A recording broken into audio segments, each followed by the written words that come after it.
Welcome to this installment of Questions and Answers with Liturgy Man. I'm Taylor Burton-Edwards, Liturgy Man, Director of Worship Resources with Discipleship Ministries of the United Methodist Church. I'm your apportionment dollars at work to help you strengthen and understand more deeply worship where you are.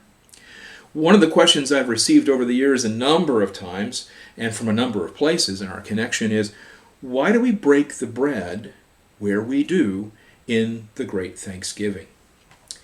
Where we break the bread in the Great Thanksgiving, if you'll notice, on page 11 of the United Methodist hymnal, is after we have completed the Great Thanksgiving.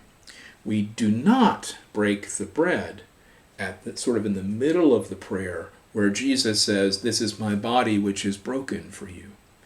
Why is it? Well, it's primarily because we, first of all, don't think there are magic words that make the body and that make the bread and cup that we offer into the body and blood of Christ. And there was this tradition in which, for a while in the Western Church at least, it was understood that as soon as the presider, the priest, says these words, "This is my body, this is my blood," that is the point at which they have become the body and blood of Christ. That's not our theology as United Methodists. In fact, it's really not good theology at all for anyone anymore, and that's widely understood. There aren't magic words in the Great Thanksgiving.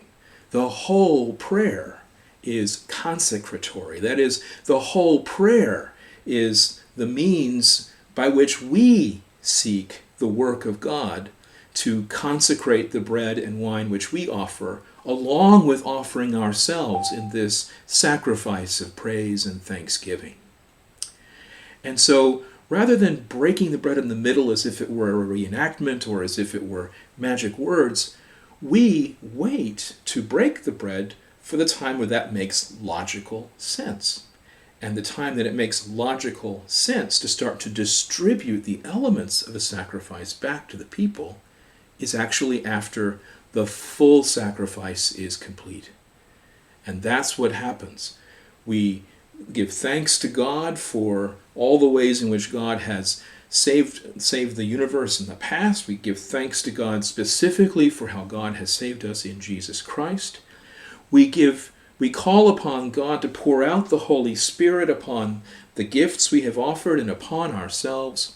And we conclude with a doxology of praise and thanks to God, completing our sacrifice of praise and thanksgiving.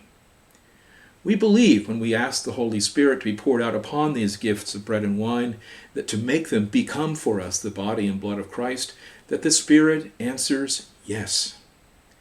And because the Spirit has answered yes, at the conclusion of the prayer, that's when we can begin to break the bread and serve one another the gifts of bread and wine, the body and blood of Christ given for us. That's Questions and Answers of Liturgy Man today. You can always contact me on Facebook, on the UMC Worship Facebook group, or drop me a line at worship@umcdiscipleship.org.